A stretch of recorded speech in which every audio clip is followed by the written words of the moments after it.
यहाँ पर मैंने एक रासायनिक समीकरण लिखा हुआ है जो कि असंतुलित है और इसे आपको संतुलित करना है।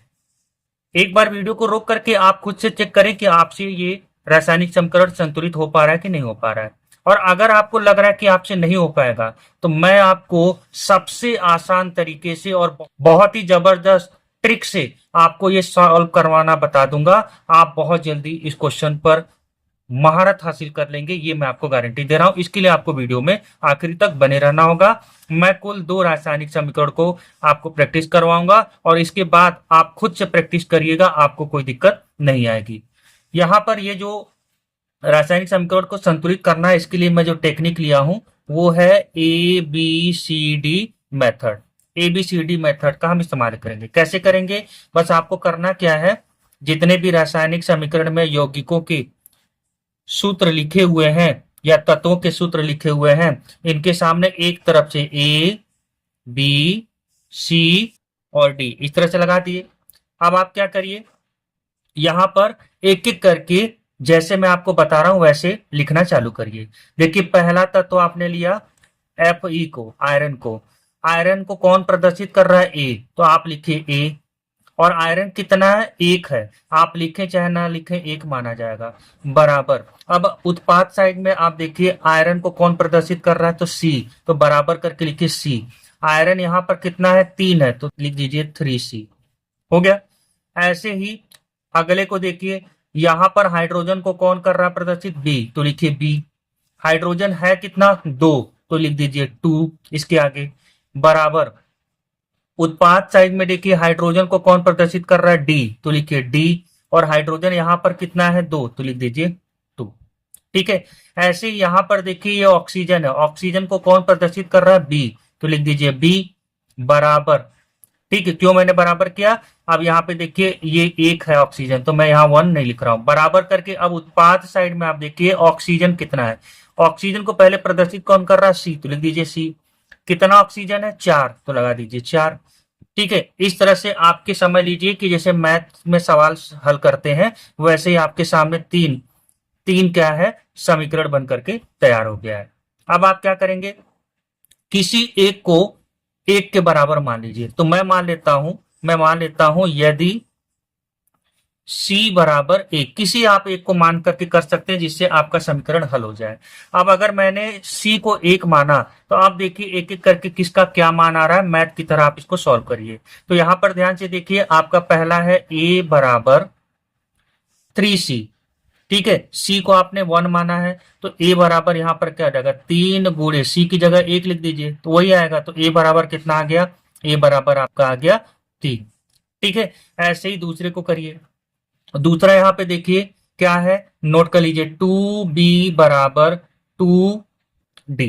हो गया। अब यहां पर देखिए आपको B का मान पता करना है, लेकिन समस्या यहां पर आपके सामने क्या आ रही है कि ना तो आपको B का मान पता है ना तो D का मान पता है। तो अब आप इसको रोक दीजिए। अभी आप देखिए आपका मान देखिए क्या होगा। अब आप तीसरे को देखिए, तीसरा यहां पर क्या है, तो यहां पर लिखिए B बराबर 4C।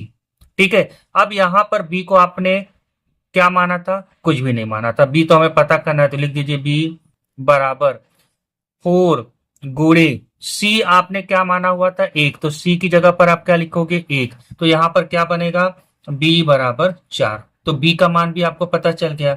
अब आपको B जब पता चल गया तो अब इसमें आप रखिए B की जगह पर 4 आपको पता चल गया तो लिख दीजिए 4 बराबर 2D। यही होगा, 4 दूना 8, तो 8 बराबर 2D।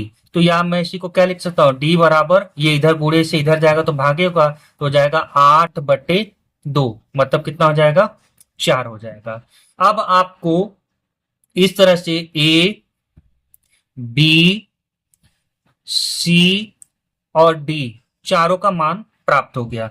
अब आप क्या करिए, अपने रासायनिक समीकरण में जो आपने लिखा हुआ था, हर A B C D जहां पर आपने लिखा हुआ A B C D उनकी जगह पर यही मान रख दीजिए। A का मान कितना? 3, तो A की जगह पे लिख दीजिए 3 इसके सामने। B का मान कितना है? B का मान 4, तो B के सामने लिख दीजिए 4। C का मान कितना है? 1, तो लिख दीजिए 1। 1 लिखिए या ना लिखिए एक ही बात होता है। और D का मान कितना? D का मान देखिए 4, बस आपका संतुलित रासायनिक समीकरण बन गया। तो फाइनल में आपका संतुलित रासायनिक समीकरण क्या होगा? तो बनेगा 3Fe प्लस 4H2O। इधर में क्या बनेगा? अब एक को मत देखिए, तो क्या बनेगा? Fe3O4 प्लस यहां पर 4 है तो लिख दीजिए 4H2। अब आप मिला लीजिए, आपका रासायनिक समीकरण पूरी तरह से संतुलित हो चुका है। देखिए 3 आयरन यहां पर है, 3 आयरन यहां पर है। हाइड्रोजन यहाँ पर कितना है? 4 दूना 8, तो यहाँ पर देखिए 4 दूना 8। ऑक्सीजन यहाँ पर कितना है? 4, तो यहाँ पर ऑक्सीजन कितना है? 4। तो इस तरह से आपका ये रासायनिक समीकरण बड़े आराम से एबीसीडी मेथड से संतुलित हो जाएगा। इसी तरह से आप ये दूसरे रासायनिक समीकरण को संतुलित करने की कोशिश करिए। तो सबसे पहले क्या करेंगे, जैसे मैंने आपको सिखाया वैसे करिए, और एक समस्या यहाँ पर आपको आएगी और उससे भी आपको मैं सॉल्व करवाना सिखा दूंगा कि वैसा हो तो कैसे सॉल्व किया जाता है। लेकिन मैं वीडियो में आगे बढ़ने से पहले आपको एक बात बता दूं कि अगर आपको हमारा वीडियो पसंद आ रहा है तो एक बार हमारे वीडियो को लाइक जरूर करिए और कमेंट करके हमें जरूर बताइए कि वीडियो कैसा आपको लग रहा है, और साथ में हमारे चैनल को सब्सक्राइब जरूर आप कर लीजिएगा। चलिए आगे बढ़ते हैं। सेम तरीका, सबके सामने क्या लिखेंगे? ए बी सी और डी। हो गया। अब यहां पर आपको करना क्या है, जैसे मैंने बताया था, जैसे कार्बन को लीजिए, कोई एक परमाणु को, कार्बन को ले लिया। कार्बन किस को प्रदर्शित कौन कर रहा है? ए कर रहा है, तो लिख दीजिए ए।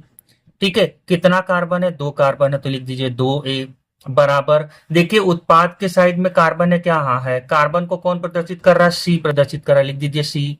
कार्बन है कितना? 1, तो आप 1 लिखिए या ना लिखिए वही माना जाएगा। ठीक है, ऐसे ही अगले परमाणु को लीजिए, हाइड्रोजन। हाइड्रोजन किस कौन प्रदर्शित कर रहा है? ए, तो लिख दीजिए ए। कितना हाइड्रोजन है? 6, तो यहाँ लिख दीजिए 6 बराबर। उत्पाद के साइड में देखिए हाइड्रोजन को कौन प्रदर्शित कर रहा है? डी, तो यहाँ पे लिखिए डी। ठीक है, और कितना है हमारा हाइड्रोजन? 2, तो लिख दीजिए 2। ठीक है, एक और बन गया। ऐसे ऑक्सीजन को करिए, ऑक्सीजन को प्रदर्शित कौन कर रहा है? बी, तो लिख दीजिए बी। ऑक्सीजन है कितना? 2, तो इसके सामने लगा दीजिए 2 बराबर। इधर में ऑक्सीजन देखिए, तो ऑक्सीजन को प्रदर्शित कर रहा है सी, तो लिख दीजिए सी। कितना ऑक्सीजन है? 2, तो लगा दीजिए 2। लेकिन ऑक्सीजन देखिए यहां पर भी है, तो आप इसको कैसे लिखेंगे? प्लस करके लिख दीजिए प्लस। ऑक्सीजन को ये वाले ऑक्सीजन को कौन प्रदर्शित कर रहा है? डी, तो लिख दीजिए डी। कितना ऑक्सीजन है? 1, तो लिखिए ना लिखिए 1 माना जाएगा। ठीक है, इस तरह से आपके सामने 3 समझ लीजिए मैथ के समीकरण बनकर के तैयार हो गए। अब आपको इसको सॉल्व करना है। तो आप सबसे ज्यादा जो रिपीट होता है इसमें, आप उसको 1 मान सकते हो। आप उसको अपने आप आजमाने की कोशिश करिए। सबसे ज्यादा जो रिपीट हो रहा है आप उसको 1 मान सकते हो। तो यहां पर मैं मान लेता हूं ए को, मैं मान लेता हूं यदि ए बराबर 1, ए बराबर कितना है? 1 है। तो अब आप रासायनिक समीकरण जैसे मैथ, अब आप क्या करिए, मैथ में जैसे समीकरण हल करते हैं वैसे करिए। तो यहां पर क्या आ जाएगा? 2A बराबर सी। तो ए का मान कितना माना आपने? 1, तो 2 गुणे 1 बराबर सी। तो सी बराबर कितना आ गया? 2 आ गया। ठीक है, ऐसे ही दूसरे को करिए। दूसरा क्या है? 6A बराबर 2D। अभी आपने ए को कितना माना? 1, तो 6 गुणे 1 बराबर 2D। तो D बराबर कितना होगा? ये हो जाएगा 6, और 2 इधर आएगा तो गुणे से इस साइड आएगा तो क्या बनेगा? भागे 2, तो 2 तिया 6। तो D का मान कितना आ गया? D का मान आ गया 3। ठीक है, इसी तरह से तीसरे को करिए। तीसरे में क्या होगा? 2B बराबर 2C प्लस डी। हो गया। अब यहां पर आपको B का मान पता करना है, तो 2 गुणे B रहने दीजिए। देखिए B गुणे में है 2 के साथ में, फिर 2 गुणे C कितना है? C आपका 2 है, प्लस D कितना आया? 3 आया।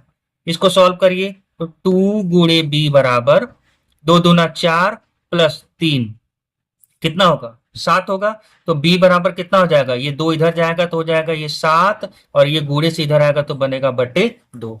अब आप बोलेंगे कि सर तब तो ये हो गया हमारा ABCD। चलिए मान रख करके चेक कर लेते हैं। अब आप मान को जब रखने जाएंगे तो यहां पर देखिए क्या होगा। C2H6 ए का मान कितना है? 1 है, लिखिए मत लिखिए, एक ही बराबर है। ऑक्सीजन O2 बी का मान कितना है? 60/2, आप लिख दीजिए 60/2। CO2 सी कितना है? सी का मान देखिए 2 आया तो यहाँ 2 लिख दीजिए, प्लस H2O। डी कितना है? डी कितना है? 3 है, यहाँ पे लिख दिया आपने 3। अब आप बोलेंगे बस सर मेरा रासायनिक समीकरण संतुलित हो गया। नहीं, आप चेक कर लीजिए। पहला चीज जो है कि ये इस तरह से भिन्न में जो लिखा हुआ आपका नंबर है 7/2, ये नहीं होता है। ठीक है, तो आप क्या करें, कैसे करें कि ये भिन्न वाला संख्या खत्म हो जाए? तो अब आप क्या करिए, यहाँ पर जो नीचे में 2 लिखा हुआ है, आपको पता है कि अगर हम यहाँ पे गुणे 2 कर दें तो 2 से 2 कट जाएगा। तो यही चीज को दिमाग में रखना है कि अगर मैं 2 से गुणा करूंगा तो 2 कट जाएगा, तो सभी नंबर में 2 से गुणा कर दीजिए, तो यहाँ 2 हो जाएगा। यहाँ पर आप 2 से गुणा जब करेंगे, मैं यहाँ नीचे लिख दे रहा हूँ, जगह नहीं है, 7/2, और यहाँ पर भी आपने 2 से गुणा किया, 2 से 2 कट जाएगा, कितना बचा? 7 बचा। क्या बचा? 7 बचा। अब इसको दिमाग में रखिएगा, यहाँ 7 हो गया। यहाँ पर 2 से गुणा करिए, 2 से गुणा करिए, कितना हो जाएगा? 4 हो जाएगा। और यहाँ पे 2 से गुणा करिए, गुणे 2, कितना हो जाएगा? 6 हो जाएगा। इस तरह से अब आप देखिए संतुलित रासायनिक समीकरण क्या बनना, 2C2H6 धन, यहाँ पे 7 है तो हो जाएगा 7O2, यहाँ पर 2 दूना 4 चुका है तो 4CO2, और यहाँ पर क्या हो जाएगा? 6H2O। अब आप मिला लीजिए, देखिए यहाँ पर कार्बन 4 है, यहाँ पर कार्बन 4 है, यहाँ हाइड्रोजन 6 दूनी 12, यहाँ पर हाइड्रोजन 12, यहाँ पर ऑक्सीजन 7 दूनी 14, यहाँ पर ऑक्सीजन देखिए यहाँ पर 6 है, और यहाँ पर ऑक्सीजन 4 दूना 8, 8 और 6 कितना होता है? 14 होता है। तो इस तरह से आपका ये रासायनिक समीकरण भी सॉल्व हो गया।